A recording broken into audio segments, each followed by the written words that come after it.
नमस्कार, मैं Vinod Kumar Jatolia MM public school Daud की तरफ से एक बार फिर से आपका स्वागत करता हूं। प्यारे बच्चों, पिछली जो 2 क्लासें हमने देखी उनमें हमने कुछ सर्व समीकरणों के बारे में सीखा था। हमने 5 सर्व समीकरणें हमने सीखी थी। आज की इस क्लास में हम आगे की कुछ सर्व समीकरणों के बारे में अध्ययन करेंगे जो कि आपके लिए काफ़ी महत्वपूर्ण होगी और नई भी होगी। इन सर्व समीकरणों को आपको ध्यान से समझना होगा और किस प्रकार से इन सर्व समीकरणों का प्रयोग किया जाता है वो भी आपको ध्यान से समझना होगा। तो प्यारे बच्चों, आज के क्लास की हमारी पहली सर्व समीकरण होगी a + b की होल क्यूब। a + b की होल क्यूब। हमने इससे पहले जो सर्व समीकरण सीखी थी वो थी a + b की होल स्क्वायर, जबकि आज है हमारी a + b की होल क्यूब। तो इस सर्व समीकरण को खोलने का तरीका मैं आपको बताता हूँ। तो प्यारे बच्चों, देखिए कैसे खोलते हैं। पहले तो लिखा हुआ है a + b की होल क्यूब, तो हम करेंगे पहले तो इस a का क्यूब प्लस b का क्यूब, फिर एक को और b को गुणा करते हैं तो प्लस ab, और 3 से गुणा करते हैं तो प्लस 3ab। एक और b को गुणा किया और 3 से गुणा किया 3ab। आगे यही कोष्टक दोबारा लिखेंगे a + b। इस प्रकार से ये सर्व समीकरण खुलती है। तो हमारे पास में सर्व समीकरण का जो गुणनखंड प्राप्त हुआ a + b की होल क्यूब का, तो हमें पास में प्राप्त हुआ a + a³ + b³ और प्लस 3ab और a + b। इस प्रकार से ये सर्व समीकरण खुल गई। तो इसके उदाहरण हम देखें किस प्रकार से इस सर्व समीकरण का प्रयोग किया जाता है और किस प्रकार से प्रश्न हल किए जाते हैं वो हम देखते हैं। तो प्यारे बच्चों, देखिए उदाहरण के रूप में हम लिखेंगे किसी संख्या का क्यूब किस प्रकार से किया जाता है वो भी इस सर्व समीकरण के माध्यम से मैं आपको समझाऊंगा। देखिए, जैसे प्रश्न है 3x + 4y, 3x + 4y की होल क्यूब। तो इस प्रश्न को हम हल करते हैं। तो देखिए प्यारे बच्चों, a की जगह तो है 3x और b की जगह है 4y। तो हमारे पास में a बराबर तो 3x और b बराबर 4y। इस प्रकार से हल करते हैं इस सर्व समीकरण के माध्यम से। तो सबसे पहले सर्व समीकरण के रूप में हम लिखें तो a + b की होल क्यूब बराबर a³ + b³ + 3ab और a + b। आगे बढ़ते हैं हम। a³ पहले करना है a³ a बराबर है 3x, तो 3x की क्यूब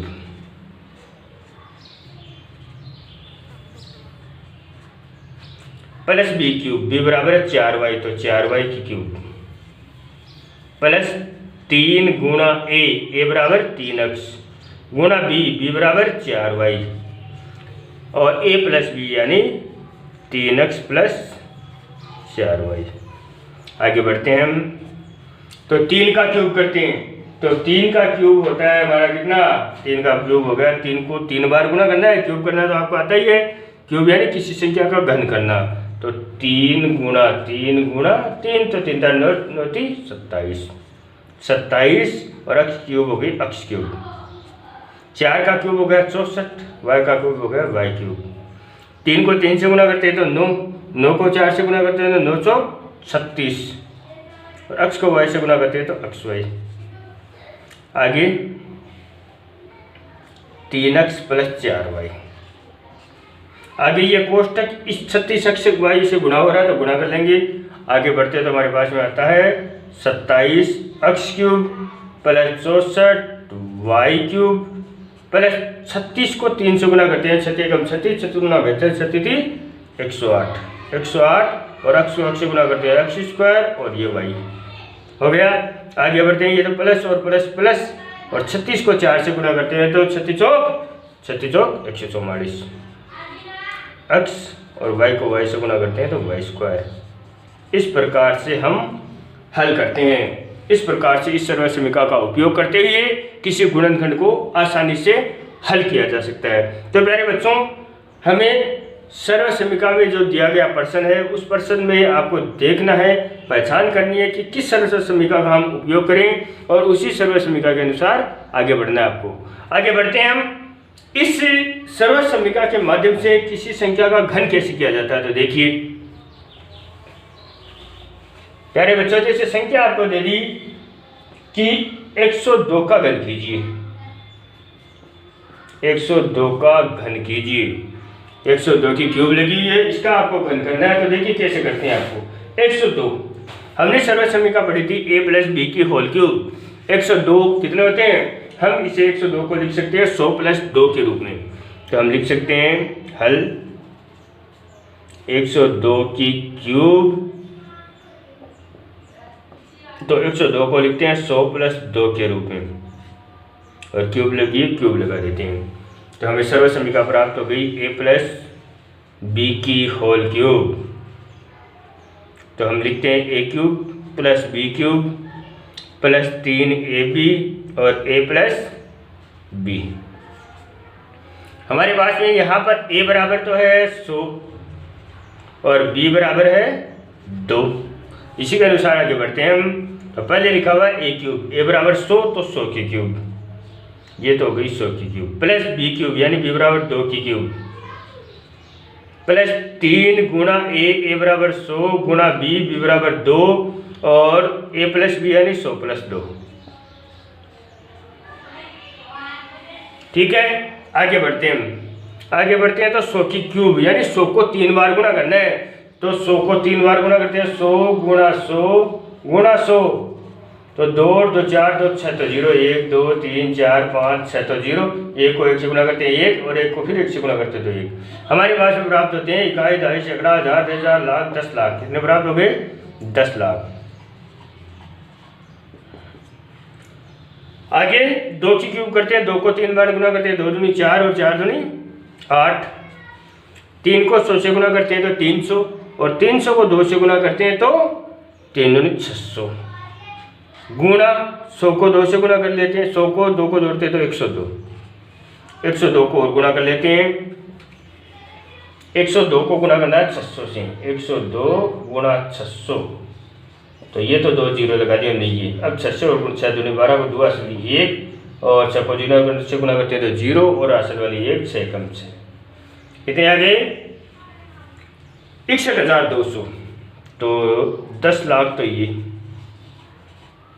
8 ये 61,200 ये तीनों को जोड़ लेते हैं तो 61,200 तो है ही। 10 लाख और लिखते हैं तो 1 2 3 4 5 6 और ये 10 लाख और ये 8 और जोड़ देते हैं 0 2 1 6 0 1 10,61,208 10,61,208 10,61,208 ये हमें उत्तर के रूप में प्राप्त हुए। इस प्रकार से किसी संख्या का घन इस सर्व समीकरण के माध्यम से आसानी से किया जा सकता है। तो प्यारे बच्चों, हमने पहली सर्व समीकरण आज की वीडियो में हमने सीखी a प्लस बी की होल क्यूब। इस सर्व समीकरण का उपयोग कैसे किया जाता है और इस सर्व समीकरण के माध्यम से किसी संख्या का घन कैसे किया जाता है। तो इस सर्व समीकरण के माध्यम से जैसे 12 है, जैसे एक और घन करके आपको बता देता हूँ। जैसे 12 का घन करते हैं हम, जैसे संख्या है 12 या 13 का घन कर लेते हैं। मान लो 13 का घन करके देख लेते हैं, यानी 13 को 13 गुणा 13 गुणा 13, एक बार तो वैसे गुणा करके देखो या फिर आपको इस सर्व समीकरण के माध्यम से कैसे करते हैं। तो देखिए 13 को हम लिख सकते हैं 10 13 की क्यूब, तो 13 को हम लिख सकते हैं 10 प्लस 3। ठीक है, उसी सर्व समीकरण को लिखते हैं सर्व समीकरण के रूप में a प्लस बी की whole cube, a cube plus b cube plus 3ab और a प्लस b। ठीक है, आगे बढ़ते हैं। a बराबर तो है 10 और b बराबर है 3, तो a क्यूब यानी 10 की क्यूब प्लस b क्यूब यानी 3 की क्यूब प्लस 3 गुणा ए बराबर 10 गुणा बी बराबर 3 और a प्लस बी यानी 10 प्लस 3। आगे बढ़ते हैं 10 की क्यूब यानी 10 गुणा 10 गुणा 10, तो 10 की क्यूब होती है 1000। 3 की क्यूब हो गई 27। 3 को 10 से गुना करते हैं तो 30 और 30 को 3 से गुना करते हैं तो 30 या 90 गुणा 10 को 3 से गुना 10 और 3 हो गए 13। 1000 प्लस 27 प्लस ये तो 0 और 13 को 9 से गुना करते हैं 13 नंबर की 108। तीनों को जोड़ लेते हैं 1000 1080 और 13 नंबर की 117। 13 को 9 से गुना करते हैं तो 117। 1170 और प्लस 27 ये तो 7 और 7 और 2 ये 9 और ये 1 और 1 और 1 हो गया 2। 2197 बराबर उत्तर आ गए 2197। इस प्रकार से इस सर्व समीकरण के माध्यम से किसी संख्या का घन आसानी से ज्ञात किया जा सकता है। तो प्यारे बच्चों, आज की हमारी ये पहली सर्व समीकरण हुई जिसमें हमने किसी संख्या का घन करना इस सर्व समीकरण के माध्यम से सीखा और इस सर्व समीकरण का उपयोग किस प्रकार से किया जाता है वो हमने सीखा। तो प्यारे बच्चों, आज की हमारी जो दूसरी सर्व समीकरण है वो इसी के अनुसार ऐसी है, थोड़ा इसमें फर्क है और उसका प्रयोग करना भी थोड़ा सा अलग है। तो हम देखते हैं आज की हमारी दूसरी सर्व समीकरण है a माइनस बी की होल क्यूब। वहाँ पर प्लस का निशान था और यहाँ पर माइनस का निशान नहीं, तो दोनों को हल करना भी अलग अलग है, दोनों को खोलना भी अलग है। देखो इस प्रकार से खोलते हैं तो a माइनस बी की होल क्यूब, a प्लस का है b माइनस का है, तो पहले तो करेंगे a का क्यूब, a क्यूब, फिर माइनस बी। अब माइनस बी को 3 बार गुना क्यूब करना है यानी माइनस बी गुना माइनस बी गुना माइनस बी। तो किसी भी संख्या का क्यूब करते हैं, यदि संख्या ऋणात्मक है और उसका क्यूब करते हैं तो उसका क्यूब भी ऋणात्मक ही प्राप्त होगा, तो हमें प्राप्त होगा माइनस बी क्यूब। ठीक है, A cube minus B cube, फिर एक को माइनस बी से गुना करते हैं तो माइनस ए बी, फिर 3 से गुना करते हैं तो माइनस 3 ए बी। ठीक है, फिर ए माइनस बी। फर्क इतना ही है, यदि प्लस का निशान है तो तीनों जगह प्लस का निशान आता है और यदि माइनस का निशान है तो तीनों जगह माइनस का निशान आता है। उदाहरण देख लेते हैं हम इसका। तो देखिए मेरे बच्चों, जैसे संख्या है 5p plus 3q, 5p minus 3q की होल क्यूब। a बराबर तो 5p, b बराबर 3q। तो हम इसे सर्व समीकरण के रूप में हमारे पास में प्राप्त होती है। सर्व समीकरण हो गई a माइनस बी की होल क्यूब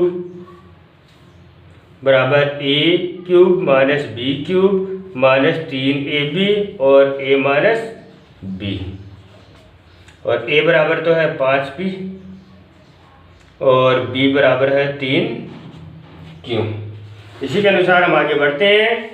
तो पहले तो है a क्यूब यानी 5p की क्यूब, 5p और ये इसकी क्यूब माइनस b क्यूब यानी 3q की, ये 3q की क्यूब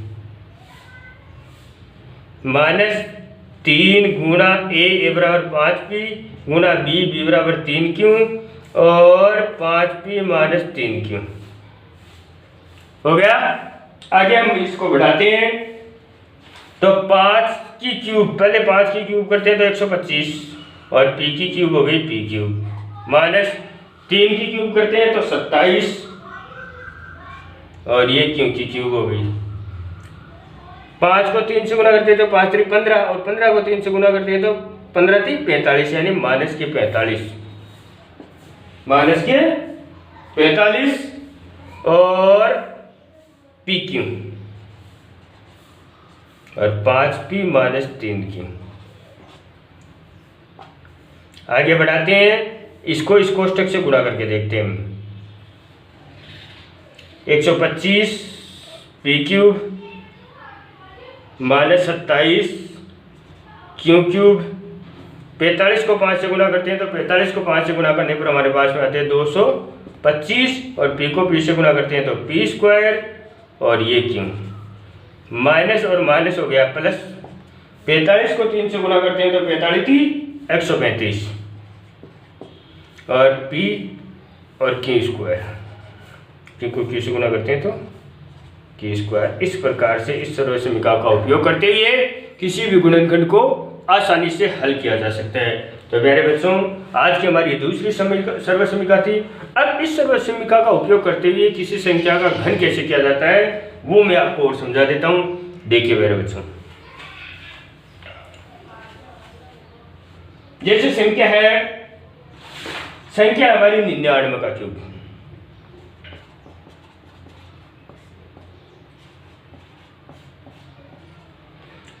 का क्यूब करना है आपको। एक तो 99 गुना 99 गुना 99 3 बार गुणा करो, या फिर इस सर्वसमीकरण के अनुसार हम किस प्रकार से हम 99 का घन ज्ञात करते हैं। तो देखिए, तो हल करते हैं।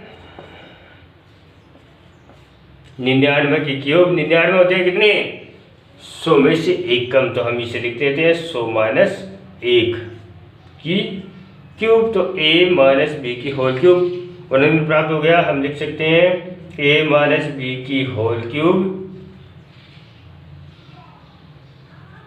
बराबर a cube minus B cube minus 3ab और a माइनस b।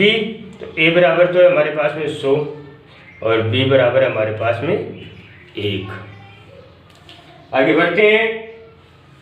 तो पहले तो है a क्यूब यानी a बराबर 100 की क्यूब, ये तो हो गई a cube, minus B cube यानी 1 की क्यूब, ये बी क्यूब, माइनस 3 गुणा a बराबर 100 गुणा b बराबर 1 और a माइनस बी यानी 100 माइनस 1, 100 माइनस 1। आगे बढ़ते हैं, 100 की क्यूब करते हैं तो 100 की क्यूब हो गए ये तो 10 लाख, क्योंकि 100 गुणा 100 गुणा 100 300 है, तो तीनों में 2 2 जीरो लगाते हैं तो 3 6 तो जीरो हो गए, एक को 1 से गुणा करते हैं तो 1। आगे बढ़ते हैं, 1 की क्यूब हो गई 1 माइनस 3 को 100 से गुणा करते हैं 300 और 300 को 1 से गुणा करते हैं तो 300 ही आते हैं, गुणा 100 में से 1 घटाते हैं तो बचते हैं 99। आगे बढ़ते हैं। अब हमारे पास में देखिए ये है 1 2 3 4 5 6 7 अंकों की सबसे छोटी संख्या। अब हमें पता है कि सबसे छोटी संख्या में से 1 घटाया जाए तो उससे कम अंकों वाली सबसे बड़ी संख्या प्राप्त होती है। तो यदि हम 10 लाख में से 1 घटाते हैं तो हमें प्राप्त होते हैं 9,99,999। इकाई दहाई सैकड़ा हज़ार 10,000 लाख 10 लाख है, 10 लाख में से 1 घटाते हैं तो 9,99,999 प्राप्त होते हैं। एक तो घट गए, अब ये मान इसका निशान। अब 300 को 99 से और गुणा कर लेते हैं तो ये तो 2 जीरो और 99 को 3 से गुणा कर लेते हैं, 99 गुणा 3 9 3 27 हासिल की 2 9 3 27 और 2 29 200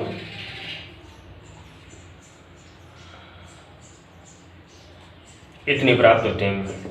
अब 9,99,999 में से 29,700 और घटा देते हैं हम।